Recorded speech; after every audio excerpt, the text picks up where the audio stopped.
Guys, welcome to In Conversation With. My name is Nomcebo Msane. I am back. I promised you a woman celebrating women series. It's Women's Month. So I promised women, phenomenal women who are doing great things in different fields, and they're gonna come here and share their journeys. I hope it inspires you. And this week, obviously, I have a phenomenal woman.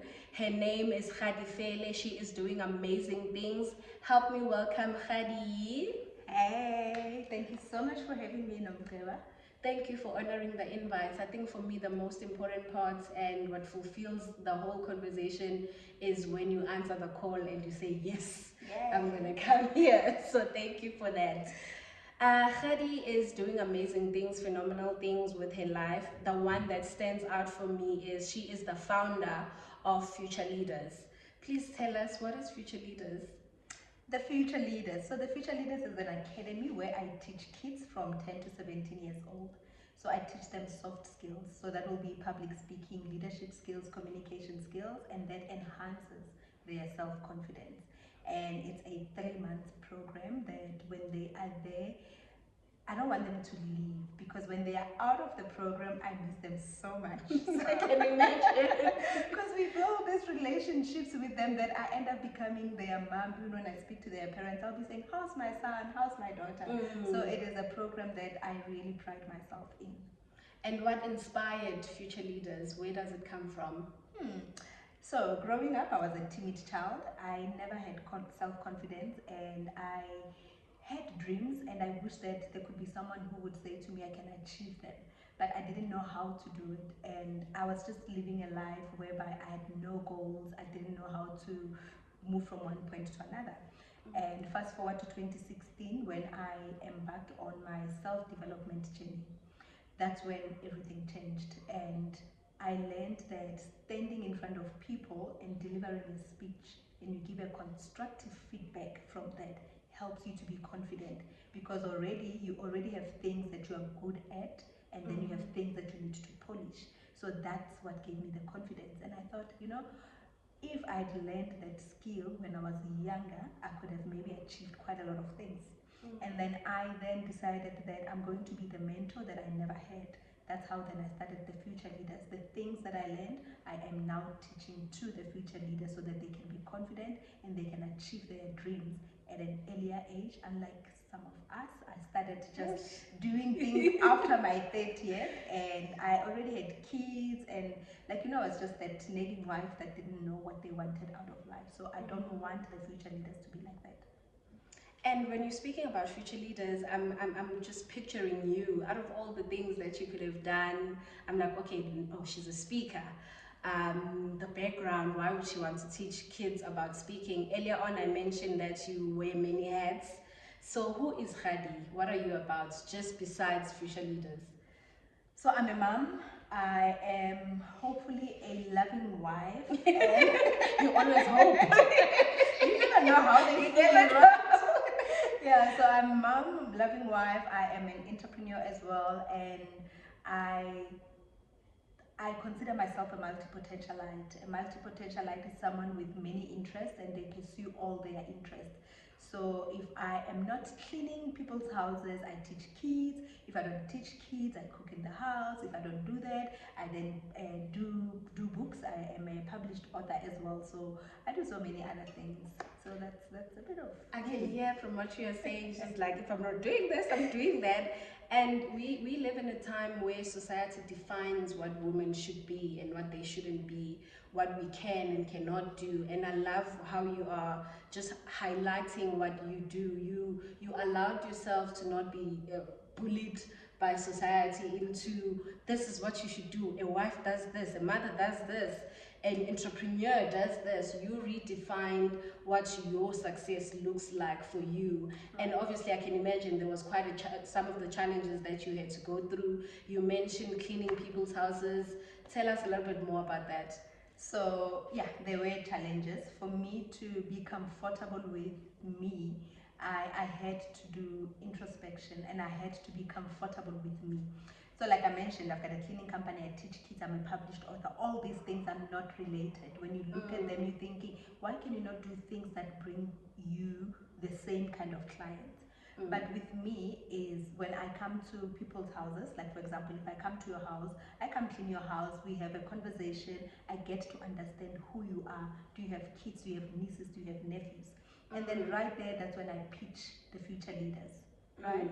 And then when I'm with the future leaders, when the parents come there, I then start talking about the things that I do, which one of them is obviously cleaning, as well as being a published author. And right there, then I can then be able to get my clients from both sides, right?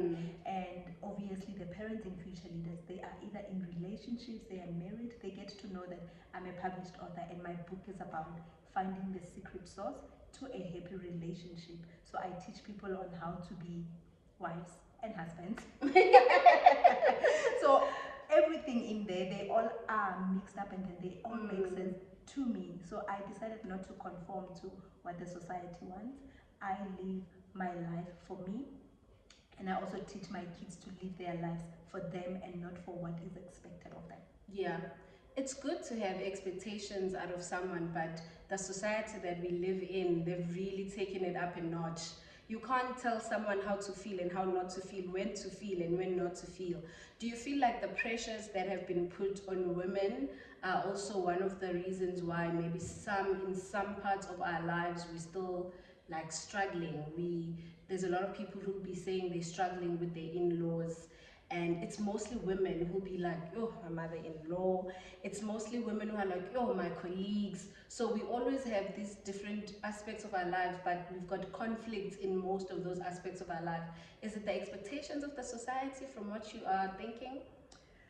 You know, I don't really think it has much to do with the society. I'm going to be a bit controversial. I think you are who you think I am.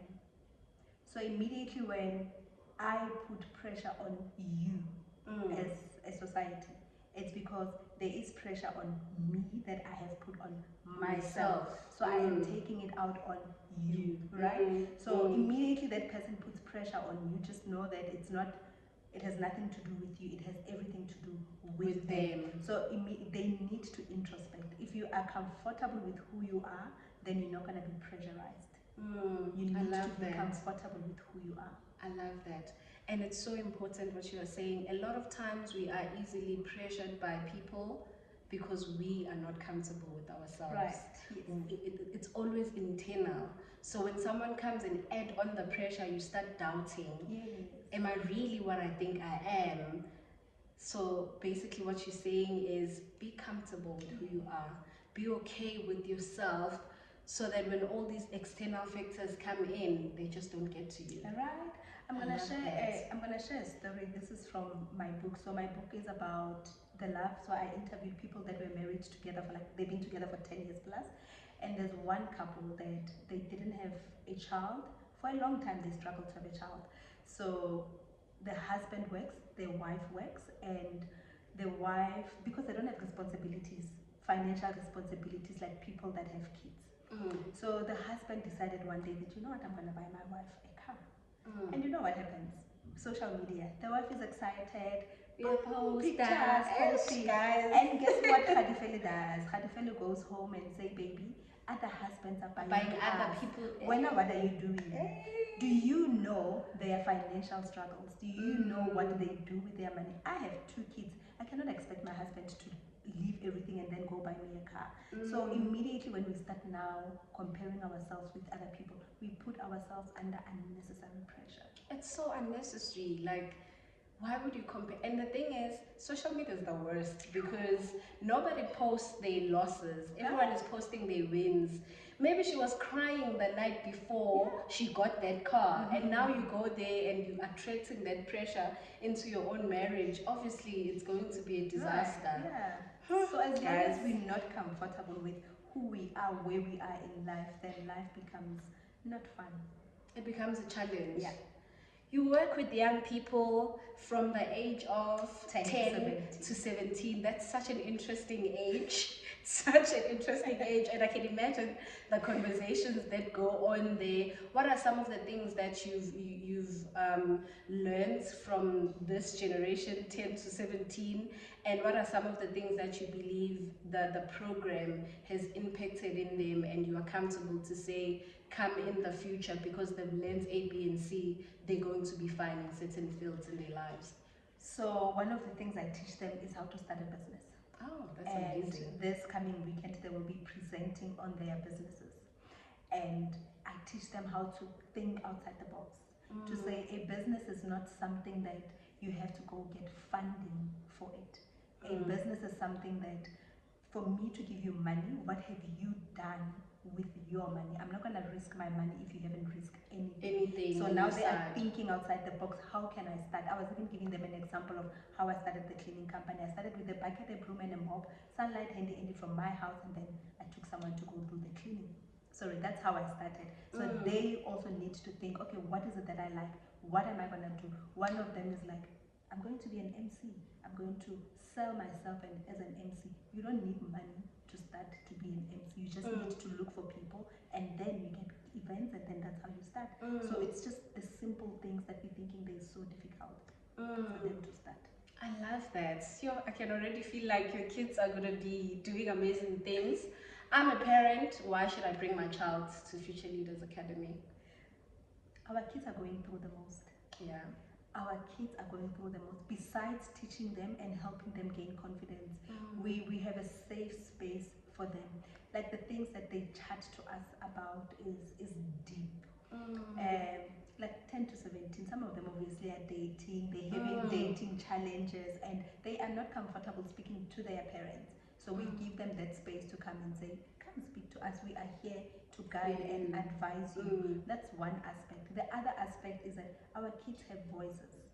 They have voices that they need space to be allowed to use those voices. So once they can use those voices, their potential will be unleashed. I love that. One, they have voices and they want a space where they can express themselves. There's certain things that they're not going to be able to speak to you about, but there's spaces where they'll be comfortable to speak about those things. I love that. It's like taking them to school. And the nice thing about Future Leaders is it's teaching them soft skills, the kind of skills that they are not getting at school. Academic skills are amazing, guys. We all got them, we all have our papers, but there's certain soft skills, social skills that you just need. And when you are learning how to speak, build up that confidence, I can tell you for free, there's no interview that you're not going to be able to ace. I must tell you about my first interview. I'm sure it was a disaster. So I went to the interview, so it was after my graduation. I'd just done a 1-year course. And everyone from the college that we went to, we were called for an interview. This was a good company. And we were all waiting on the waiting room, and all of a sudden, Gadifele, is your turn. Then I got into the room, and then they asked me questions. I don't remember what they asked, but there's one particular question they asked. They said, okay, young girl, if we take you, if we employ you, what are you going to bring to the company? Yeah. And then Mugelo was so shy, she didn't know what to say. And I was like, take me, you will see. Yo, whenever I think of that, I'm like, you will see. I do not wish for any child to go through that, because after that, everyone laughed. It was like a panel of, I think there were 4. Everyone laughed, and I was sitting there embarrassed, and I was like, you know what, the best thing to do is to just also laugh at myself, you know? So if I knew, if I had a mentor, I would have obviously went to my mentor and say, okay, this is the situation. How do I prepare? I didn't even prep. I didn't even know that I need to prep for the interview. But now being the mentor that I am, they are comfortable speaking to me. They would be open to say, we're going for an interview. What do we need to do? I'm experienced. Then I will teach them. I will tell them what needs to be done.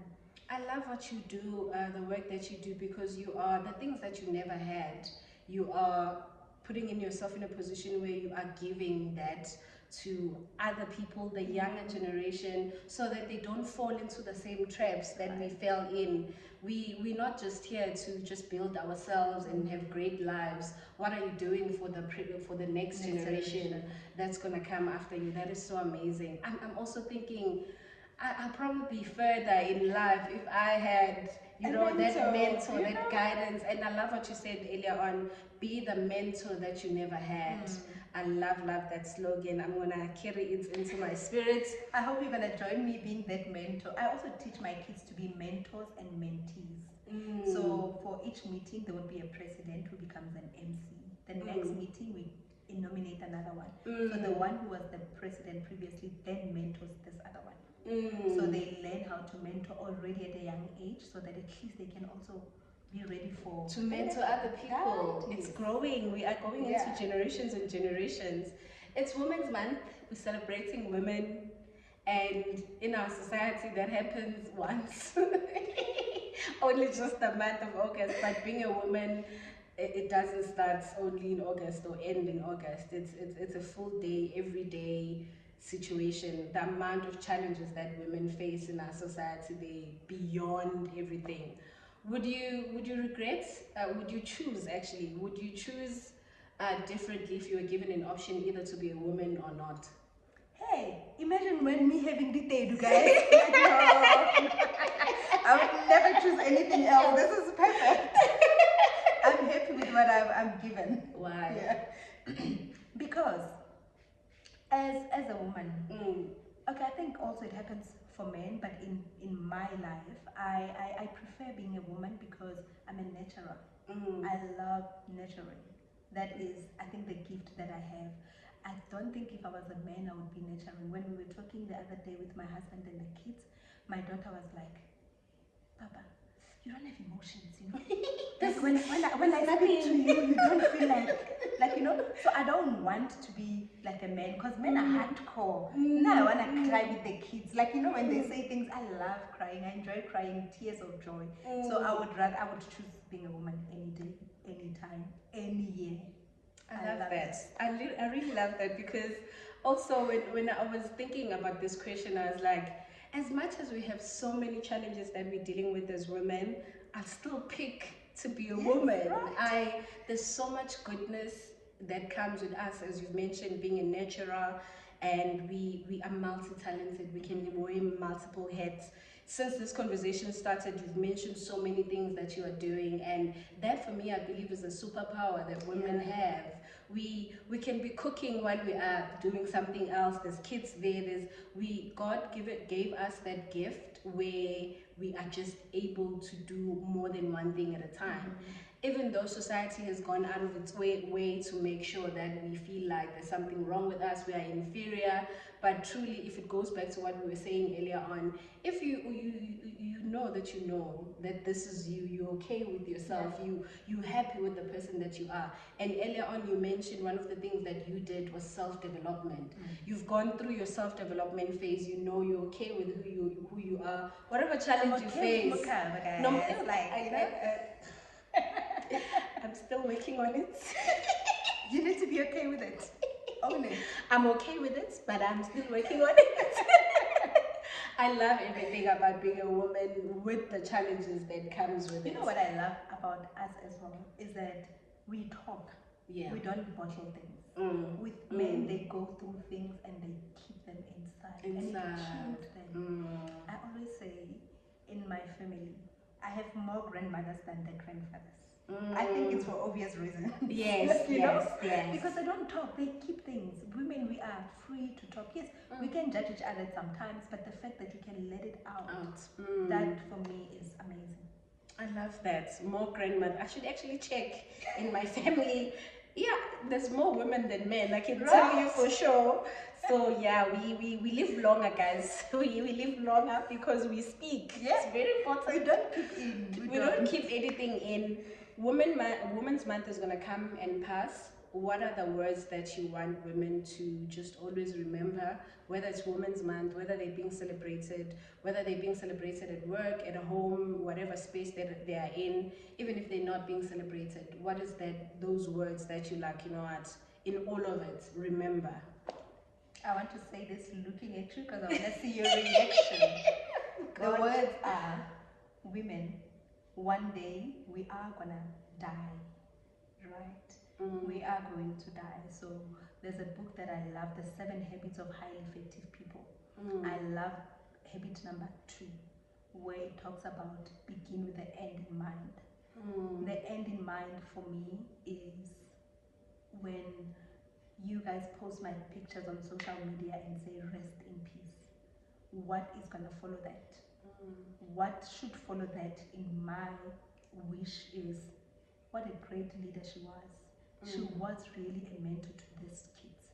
She really embodied facing your fears and go do what you want to do. So for me to get that, it means that whatever I do now, I must work towards my end. I have an obituary. I'm not judging you. On my obituary, I want my kids to be proud of me. I want my daughter to say, you know what, my mom lived her life. My mom pushed the doors that were not open. I want my son to say, I am going to do more than what my mom did. I want my sister to say, wow, she was not defined by where we come from, but she defined her life. So I live my life based on what I want you guys to say about me.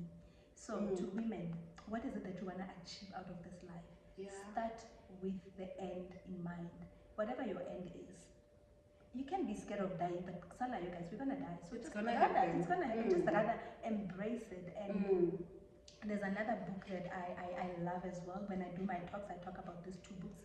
The other one is the top 10 regrets of the dying. So this lady was working at an old age home, and she decided to start talking to the elderly to ask them, what are your regrets?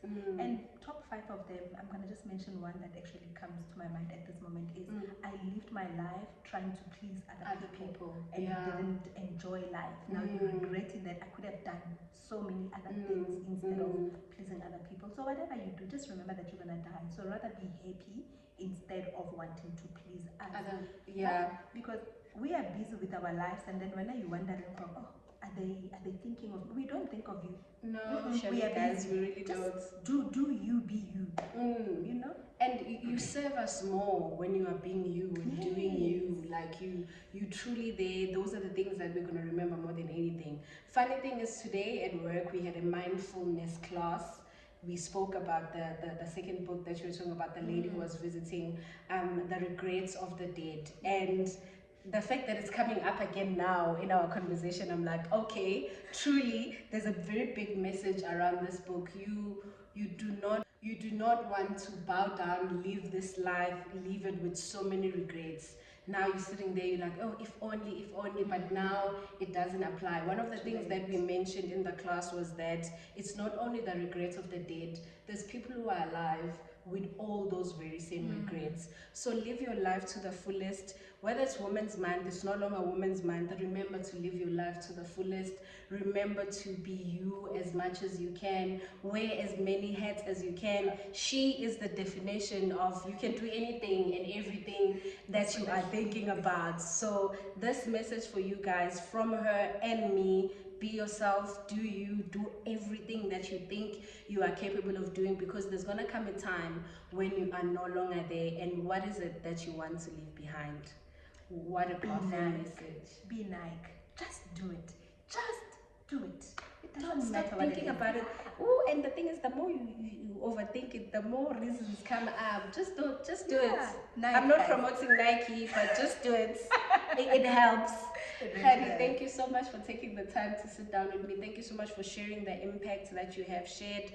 I really believe that you are doing an amazing job with the kids. They need a mentor that we all never had. So thank you for being that mentor for them. All the best in your business. I'm happy because I know with all the things that you've gone through and all the things that you've done, you're only just going higher. Yes, amen. I receive. Thank you so much. Yeah, we are celebrating you. It's Women's Month. Women celebrating women. We are shining the light on you. Oh, thank you. I appreciate it. Thank you so much for the opportunity and for the time to just share a little bit about my story. I appreciate it. Thank you so much, guys. This is us, Khadi and me. We are out of here. If there's anything that you'd like to know from her, any questions, any comments, just put it on the comment section below. If it's a question, she's a very busy woman, but I will find a way to get an answer for you. Share your thoughts and let us know if there's anything that sparked you, that you want more about. This is for you as well. So thank you guys for joining us. We are out of here. Bye. Bye.